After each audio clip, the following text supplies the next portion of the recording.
Ako ste lider neke vladajuće stranke u Bosni i Hercegovini i igrom prilika se otkrije da ste u sukobu interesa, ne morate biti posebno zabrinuti.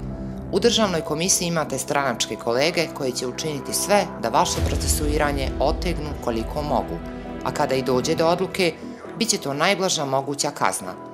Tako je bilo u slučaju Dragana Čovića, predsjednika HDZ-a Bosne i Hercegovine. U 2018. godini novinari CIN-a otkrili su da je bio u sukobu interesa.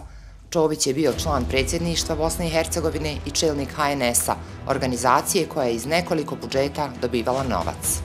Ispunjavao je sve uslove da bude sankcionisan zbog sukoba interesa. Međutim, tadašnja komisija koja je dobila na uvid tu dokumentaciju, čitavu tu godinu nije zasjedala iz proceduralnih razloga. Ja sam imao informaciju još u vrijeme kada sam radio sam u martu 2018. da komisija sigurno neće zasjedati do izbora te godine i da postoji neka vrsta političkog dogovora da ona nikad ne bude kompletirana i da se nikad ne uspostavi kvorum. Tako da je gospodin Čović bio nekažnjen u izbornoj godini. Tek 3 godine kasnije, u martu 2021. godine, dakle prošle godine, komisija je donijela odluku i gospodin Čović je sankcionisan simboličnom najmanjom mogućom kaznom.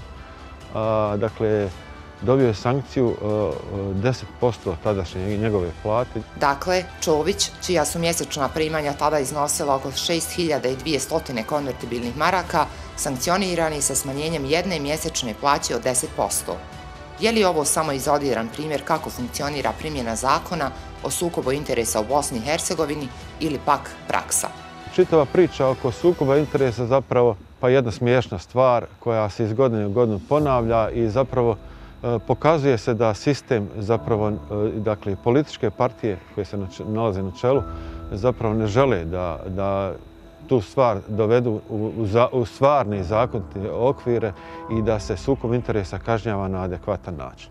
Tako da oni koji ga krše svjesno znaju da će biti u najboljem slučaju minimalno kažnjeni, da neće snositi nikakve sankcije jer je davno ukinuta mjera po kojoj su funkcioneri gubili pravo da se kandiduju na izborima. Derogiranje zakona o sukobu interesa u institucijama vlasti Bosne i Hercegovine kroz sporazum SDP-SNSD 2013. godine doveo je do potpunog pravnog haosa, ne samo zbog činjenice da više nema sankcije za učinjene prekršaje, nego zbog toga da takav pravni propis uopće ne postoji.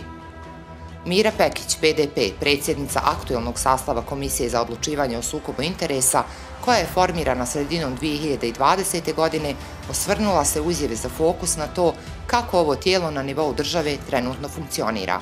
Kazala je da su održali ukupno 5 sjednica. Ova komisija radi po zakonu o sukobu interesa koji je važeći trenutno i pored svih pokušaja da se nešto uradi, da se donese novi zakon, nije parlamentarna skupština usvojila, niti je razmatrala, mislim da je razmatrala jedan zakon i ovaj drugi koji je Ministarstvo pravde, da kažem, u nacrtu bilo pripremilo, nismo ni razmatrali, nismo ni odlučivali o njemu. Venecijanska komisija je prošle godine u očitovanju na nacrt zakona Ministarstva pravde Bosne i Hercegovine potvrdila da je zakon manjkav i u dijelu koji se tiče rada Komisije za odlučivanje o sukobu interesa, te predlaže da se osigura nezavisnost ove komisije od političkog uticaja vladajuće većine i napusti etnički princip odlučivanja. Ova komisija može da odlučuje ako jedan član iz reda bilo kojeg naroda mora biti za. Prema tome, potreban je konsenzus u odlučivanju, potrebno je dogovaranje, obzirom da smo mi svi poslanici, odnosno većina nas su poslanici u predstavničkom domu ili domu naroda i ja smatram da je to jedan svojevrstan sukob interesa, pošto mi sami u komisiji odlučujemo o mogućem sukobu interesa naših kolega. Ali ono što ja mogu da kažem za ovu komisiju, ova komisija je održala 5 sjednica i mislim da broj sjednica ne odražava stvarni rad kancelarije koja uredno prikuplja sve finansijske izvještaje o svim ljudima koji su na funkcijama, o svim funkcionerima i svim ljudima koji su dužni da predaju te finansijske izvještaje. Samim tim što prikuplja finansijske izvještaje, ona vrši sve provjere tamo gdje smatra komisija, odnosno ured, da treba da ide dalje u ispitivanje nekih odnosa mogućih, bliskih srodnika ili samih funkcionera koji bi se mogli naći u nekom nedozvoljenom, da kažem, poslu.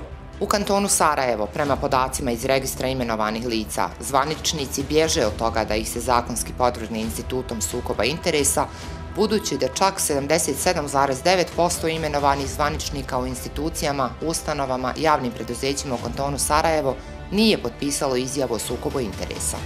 Prije svega važno je reći da imamo priliku vidjeti da veliki broj zvaničnika u kantonu Sarajevo nije potpisao izjavu. To je vrlo važan detalj.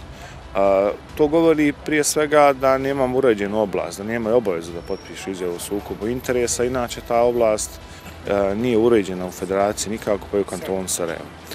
Ured je nakon toga što je utvrdio da veliki broj nosioca javnih funkcija ali imenovanih lica po različitim osnovama nema potpisanu izjavu o sukobu interesa, izradio jedinstven propis koji se zove Zakon o prevenciji, suzbijanju i borbi protiv korupcije u kantonu Sarajevo, u koji sebi sadrži i elemente borbe protiv korupcije s aspekta prevencije, otkrivanja sukoba interesa i upravljanja sukoba interesa. Taj propis smo proslijedili prije par mjeseci u Ministarstvo pravde i očekujemo donošenje tog zakona.